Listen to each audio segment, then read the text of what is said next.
June 22nd, 1941, the day that changed the course of history. In a surprise move, Nazi Germany launched the largest and deadliest military invasion the world had ever seen, Operation Barbarossa.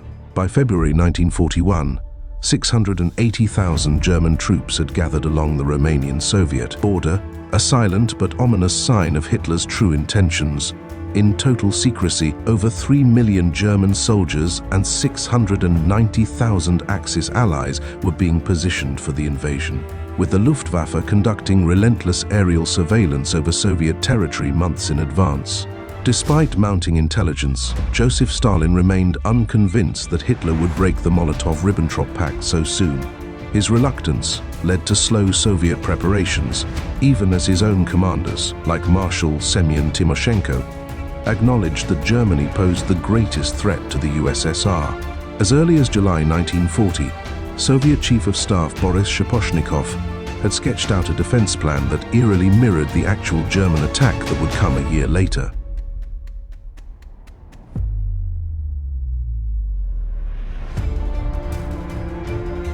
June 22, 1941, over 3.8 million Axis troops stormed the Soviet Union along a 2,900-kilometer front, igniting the brutal Eastern Front of World War II. Hitler's goal was clear: crush the Soviet Union, seize its vast resources, and establish German dominance in the East. The initial German assault on the Soviet Union was swift and devastating, obliterating Soviet command structures within hours. Chaos spread from frontline infantry units all the way to the Soviet High Command in Moscow, leaving commanders paralyzed. By the end of the first week, the Luftwaffe had achieved air supremacy over the battlefields of all the army groups, but was unable to extend this air dominance over the vast expanse of the Western Soviet Union. By 5th July, the Luftwaffe had decimated the Soviet Air Force, but at great cost, losing 491 aircraft, with 316 more damaged, leaving it with only about 70% of the strength it had at the start of the invasion. In Moscow, the magnitude of the catastrophe was not immediately grasped.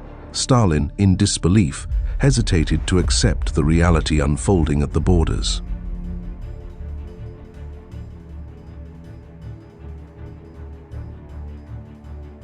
Stalin, after days of inactivity, formally acknowledged the invasion, ordered Soviet forces to strike back wherever German troops had crossed the border. But the order was detached from the grim reality on the ground. Soviet forces were already overwhelmed, their defenses shattered. Commanders, fearing Stalin's wrath, relayed the directive despite its impossibility. It would take days before Soviet leadership fully grasped the scale of their opening defeat. The ground invasion was led by 3 massive army groups, each with a specific target. Army Group North, commanded by Field Marshal Wilhelm Ritter von Lieb, was tasked with capturing Leningrad. Army Group Center, under Field Marshal Fedor von Bock, had the ultimate prize, Moscow. Meanwhile, Army Group South, commanded by Field Marshal Gerd von Rundstedt, aimed to seize Ukraine's rich farmlands and industrial centers. As the German army rapidly advanced on all fronts, one of the first major victories for the Germans came in Kiev. By September 1941, a massive encirclement had trapped over 600,000 Soviet troops. It was one of the largest encirclements in military history, dealing a devastating blow to the Red Army. However, this success came at a cost. Hitler ordered Heinz Guderian's panzer divisions to divert southward, delaying the advance on Moscow by 6 weeks, ensuring that Army Group Center didn't have the time to attack Moscow before the harsh Russian winter set in. It also allowed much-needed Siberian reinforcements to arrive. This decision would later prove costly. Meanwhile, in the north, the siege of Leningrad had begun. Army Group North, unable to capture the city outright, surrounded Leningrad in an attempt to starve it into submission. The siege would last for an unimaginable 872 days, costing over 1 million civilian lives. Yet, the city never surrendered. After operations at Kiev were successfully concluded, Army Group South advanced east and south to capture the industrial Donbass region and the Crimea.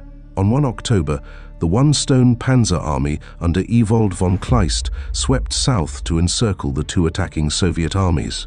By 7 October, The Soviet 9th and 18th Armies were isolated, and 4 days later, they had been annihilated. The Soviet defeat was total: 106,332 men captured, 212 tanks destroyed or captured in the pocket alone, as well as 766 artillery pieces of all types. Death, or capture of 2/3 of all Southern Front troops in 4 days, unhinged the front's left flank, allowing the Germans to capture Kharkov on 24 October. Kleist's one-stone Panzer Army took the Donbass region that same month. As October arrived, the battle for Moscow began.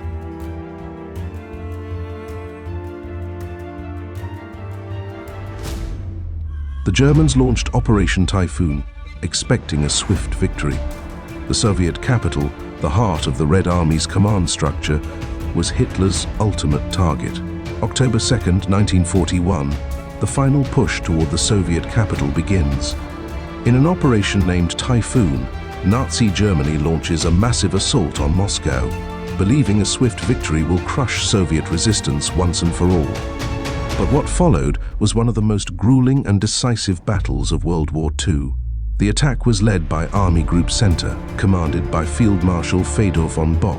His forces consisted of over 1 million soldiers, 1,700 tanks, and 14,000 artillery pieces. Hitler was convinced that Moscow's fall would mean the collapse of the Soviet Union. But the Red Army, battered yet determined, was prepared to make its last stand. Despite early German advances, cracks began to form.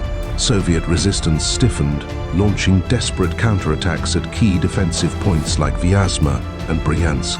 Over 600,000 Soviet troops were encircled, yet the Red Army fought on, buying time for reinforcements. As temperatures plummeted, the German advance stalled. Troops, expecting a swift victory, lacked proper winter gear. Frostbite and exhaustion took their toll, while Soviet forces, accustomed to the harsh conditions, grew stronger. By December, the Germans had reached the outskirts of Moscow. Victory seemed within their grasp.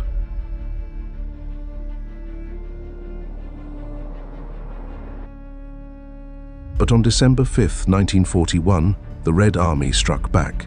Led by General Georgy Zhukov, over 1 million Soviet soldiers launched a massive counter-offensive. Newly arrived reinforcements from Siberian, trained in winter combat, spearheaded the attack. The exhausted German forces were forced into retreat. During the Soviet counter-offensive outside Moscow, Adolf Hitler issued his infamous no-retreat order, forbidding German forces from withdrawing despite overwhelming Soviet attacks and brutal winter conditions. The rapid German advance had overstretched German supply lines, leaving troops ill-equipped for the severe Russian winter. Field commanders, including Fedor von Bock and Heinz Guderian, recognized the dire situation and urged a strategic withdrawal to prevent encirclement. However, Hitler personally intervened, categorically forbidding any retreat. He insisted that every position be held at all costs, declaring that German troops must stand fast and fight to the last man if necessary. This order was seen by many historians as stabilizing the front and preventing a massive Soviet breakout. However, this order came at huge cost. Thousands of German soldiers, already suffering from frostbite, exhaustion and dwindling supplies, being trapped in exposed positions. Despite massive losses, Hitler's order did prevent a total collapse of the Eastern Front at that time. The Germans eventually stabilized the front line in early 1942, but at the cost of irreplaceable manpower and morale. The no-retreat directive would become a recurring theme in Hitler's military strategy, culminating in disastrous defeats such as Stalingrad 1943 and the Korsun Pocket 1944.